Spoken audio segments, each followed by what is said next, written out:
There you go. So page 76, if you're, so insuring a vehicle, and I'm just going to highlight the important things here. You will have already covered some of them if you did the assignments. What does it do? Insurance, why do you want that? It compensates you for your vehicle's damage and injuries, and it will compensate others rather than you paying. It is actually illegal in Manitoba to drive without insurance, okay? If they catch you, you immediately won't be able to keep driving. You'll have to park the car and you'll have to pay a fine, and who knows what else is going to happen. Here is some of the things that I need you to have on your study sheet, right? You need to know what basic third-party liability is. Okay, basic third-party liability. In particular, what is third-party liability? Bless you. This is basically, this will pay for the damage of the other people's vehicle and someone else's vehicles and or injuries to another individual, right? In an accident outside of Manitoba, but also inside of Manitoba. And here are some options: 1, 2, 5, 7, or 10 million. Did anybody play with third-party liability on their insurance? No. Yeah? Maybe, maybe not. What are you talking about? I don't want to use one of yours, but if you change on the calculator, it doesn't go up by much. Your premiums do not go up by much. So don't just stick with 1 million. I would say go 2 or 5. And hopefully you know what a broker is by now. Broker is just a place that sells insurance. A lot of malls have one. You just Google it. I made you Google it if you did the assignment. There's one in Garden City, right? You tell them, like, hey, if I go from 2 to 5, how's that going to change my premium? It's going to go up by $20 a year. Just go with a bit of a higher premium, because if you, hopefully this never happens to you, but if you lose control and you drive into a store and you injure people and you like destroy a bunch of goods and whatever, that's millions of dollars just like that. Okay. If you rear end like a truck with they have like precious cargo and you damage their cargo, right away we're talking lots of money, right? So go 2 million, 5 million, whatever. But third-party liability, if you want just layman's terms, pays for damages and or injuries of other people. Okay, if you remember that, you're in business. I would have third-party liability on my study sheet and just say pays for damages and or injury.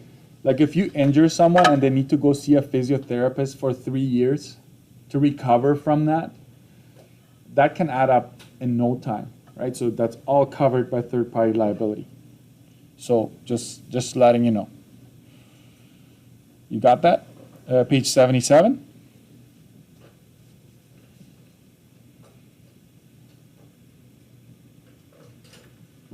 I'm going to use a different color for this one because I want that to stick out. And the other thing is for nighttime reading, okay? If you need to sleep and you can't, just open this thing and start reading. Your deductible is the amount you're responsible for paying to an auto-pack claim or theft. And so auto-pack insurance covers the amount over your deductible. Okay, so this is very important. You've got to have a deductible. You're responsible for paying any auto-pack claim make for damage or theft.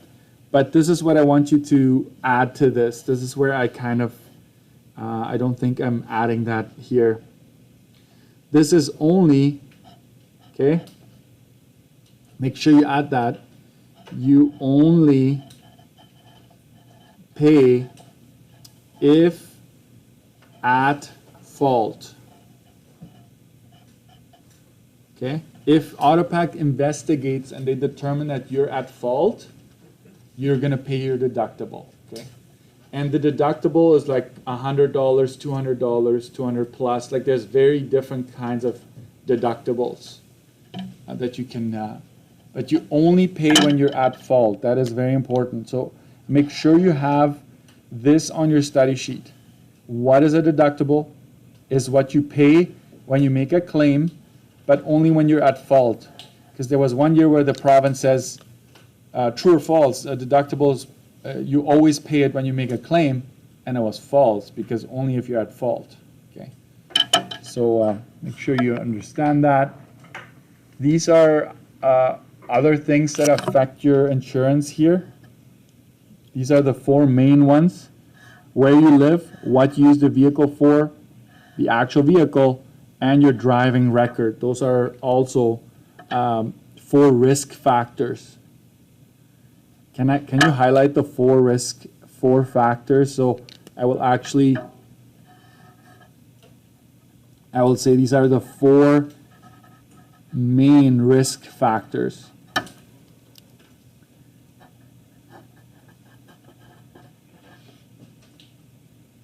That affect insurance premium.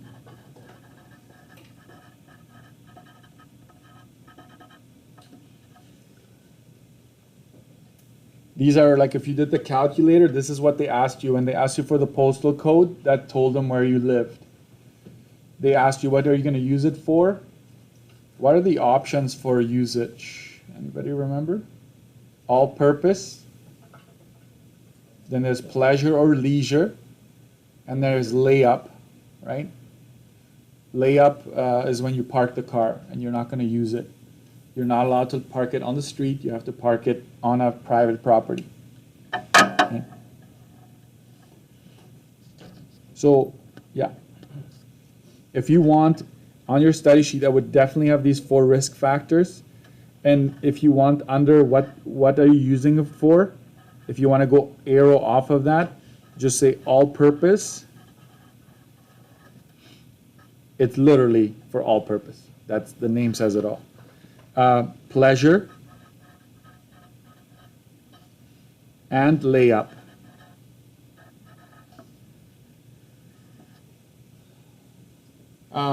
Just wondering, when would you grab pleasure insurance? Who would want pleasure insurance?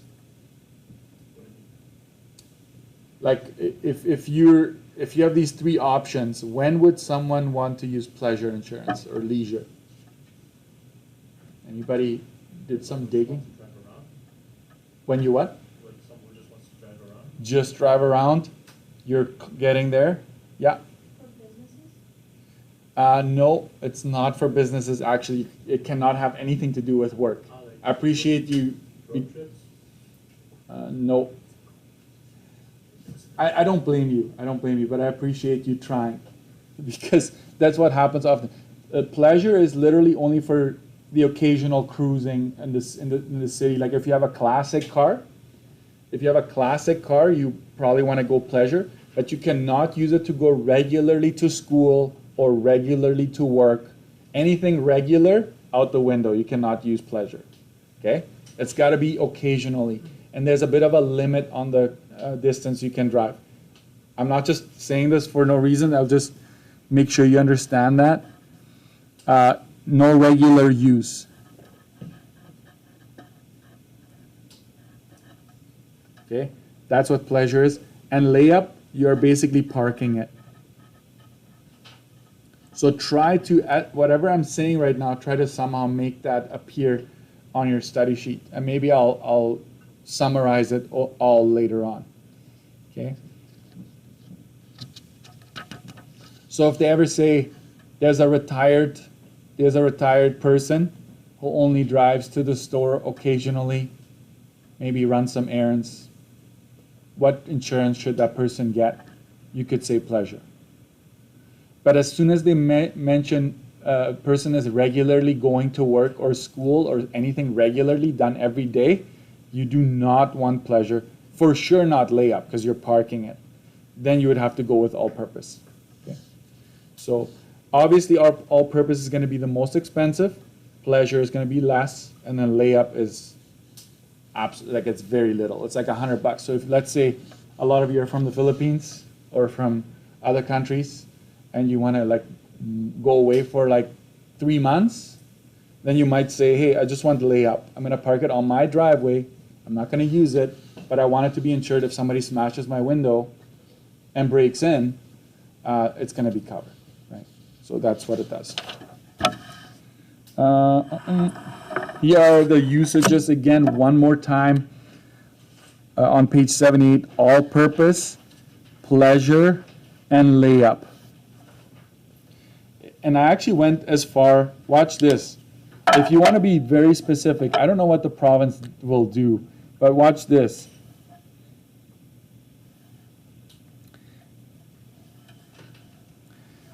Watch what it says. Limited business use. It can only be driven to and from work or school no more than 4 days a month. How do they keep track of that? I don't know. But if they investigated and they felt like you were trying to fraud the system, I don't know what they would do. They have investigators.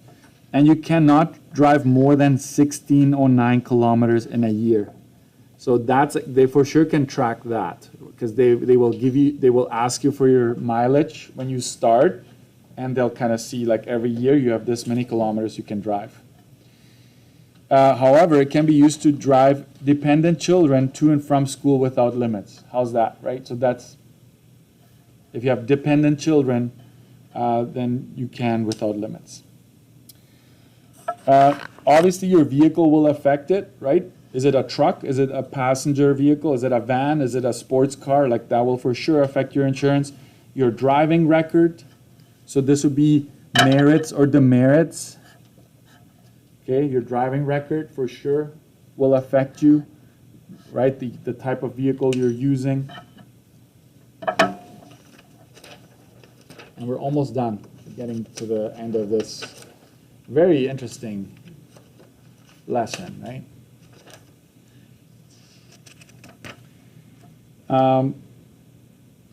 Watch this. This is just an interesting fact here on page 79. This is when you're considered at fault. Each at-fault accident in the past year lowers your driver safety rating. In other words, you lose 5 merits for every at-fault accident. When are you considered at fault? It's if you're found 50% or more responsible. So sometimes it's a 50-50. Both of you are half at fault. Both of you have to pay your deductible, right? They win, you lose, right? And that's just how it goes. If it's a hit and run, if somebody hits you and you cannot find them, you're still paying the deductible. It sucks.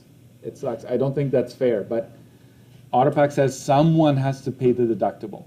Someone. So if they can't find that person, then you have to pay it. If you have a dash cam, you can maybe catch the license plate. That's why it's probably getting more and more popular for people to get a dash cam. That's what I'm starting to see more and more of. I don't blame people. Last but not least, I want you to know something about if you get into an accident,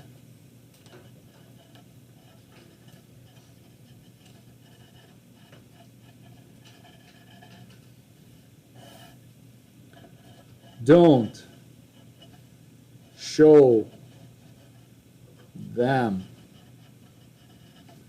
your driver's license.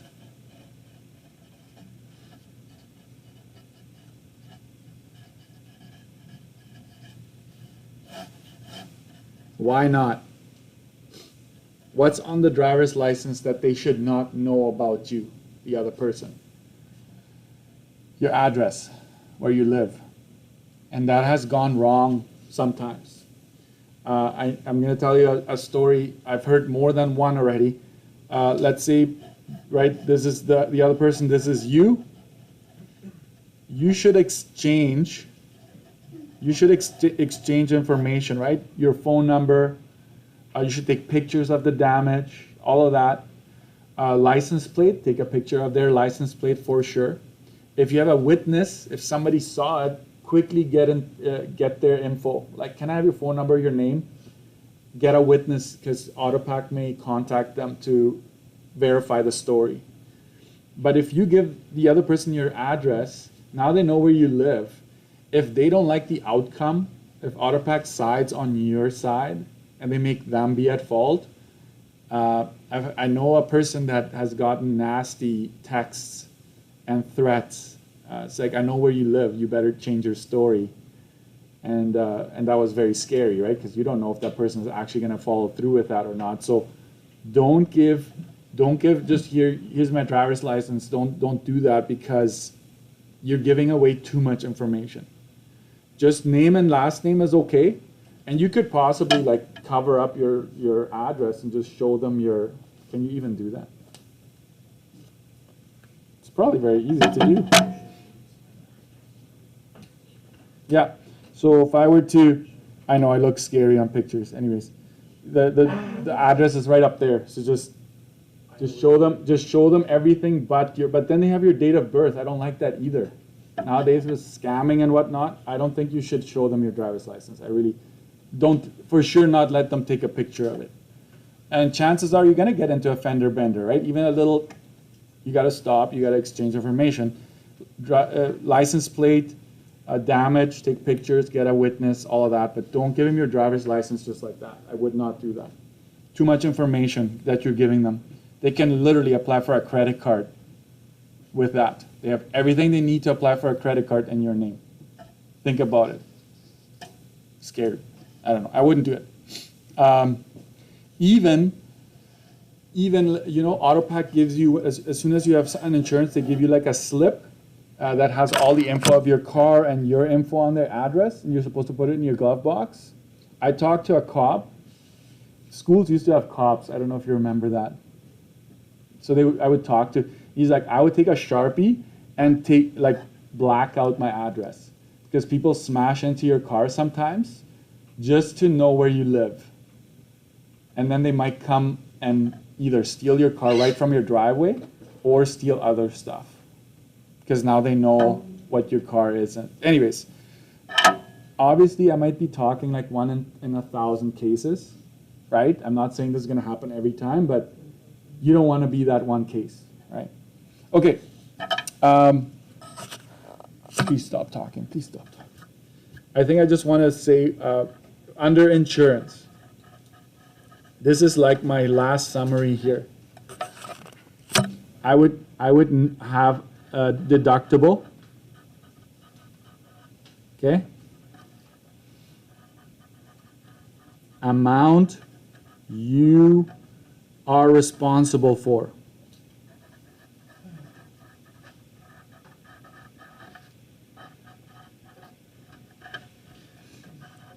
When at fault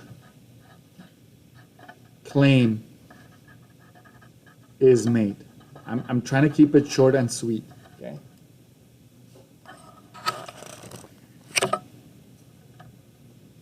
Then you'll have third party liability, pays for damages and or injuries of others. Is that small? I know it's small, but I'm pretending like this is a study sheet, but even then it's a bit too big in my opinion. What affects, right? Factors affecting your premium. I hope that you would know these, you would know a few without me making a list. So what would affect your insurance premium? Like what would bring it up or down? Driving record? Yeah.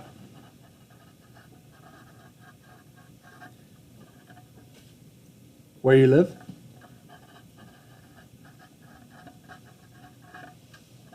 Type of car? What's that? Merits? That's under driving record. But yes, you know what? On an exam or something, you would take that. The amount of merits or demerits you have, for sure.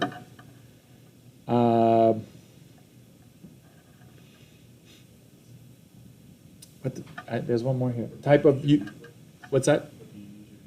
Yes, usage. Usage, and under usage, I would have like 3 arrows coming out of that. Do you know what those 3 arrows mean? All purpose, yeah. Pleasure and layup. And if you're, this is where a good study sheet like just gives you that edge. So all purpose, I don't think you need a definition for that one. But pleasure, okay, limited kilometers, only 4 days, 4 days per month? Something like that. And layup, you're parking it. That's literally just parking it on private property.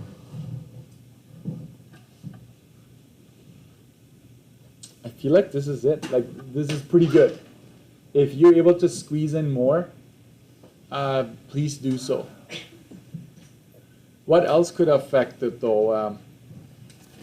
Third-party liability. Like, so by the way, deductible affects your premium. Third-party liability affects your premium.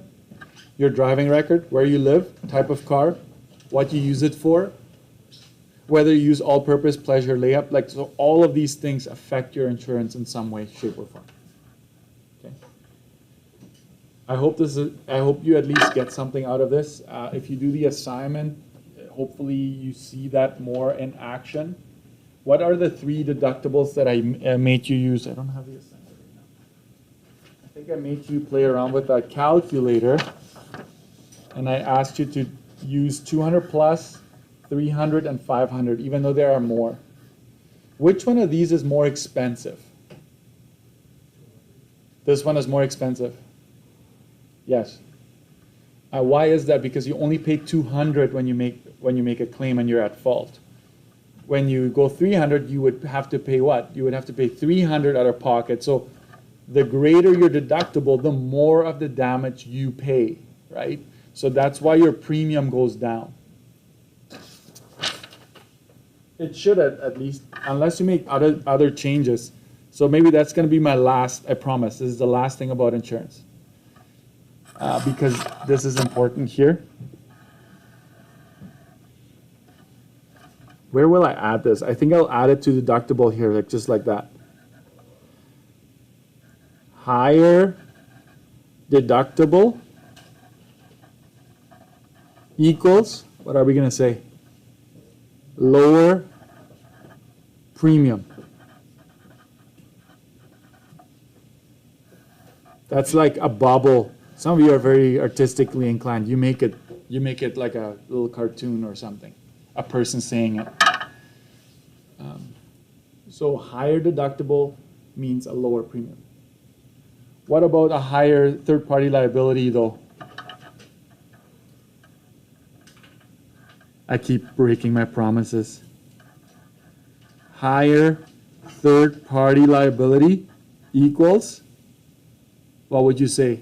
What will happen to your premium? Higher as well.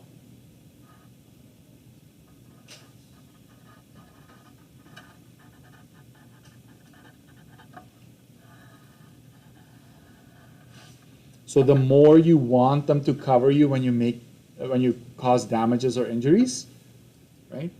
Funny story, I worked at a 7-Eleven when I was your age, probably 17, 18. And I was in the midnight, like I was always the night shift crew, 11 till 7 in the morning. And a lady was parking next to the building and the washroom was behind the wall. So she wanted to back out of her stall, but actually put it in drive. And so she drove right into the bathroom. Maybe she was on something, I don't know. But that would be third-party liability, right? It would cover all those damages.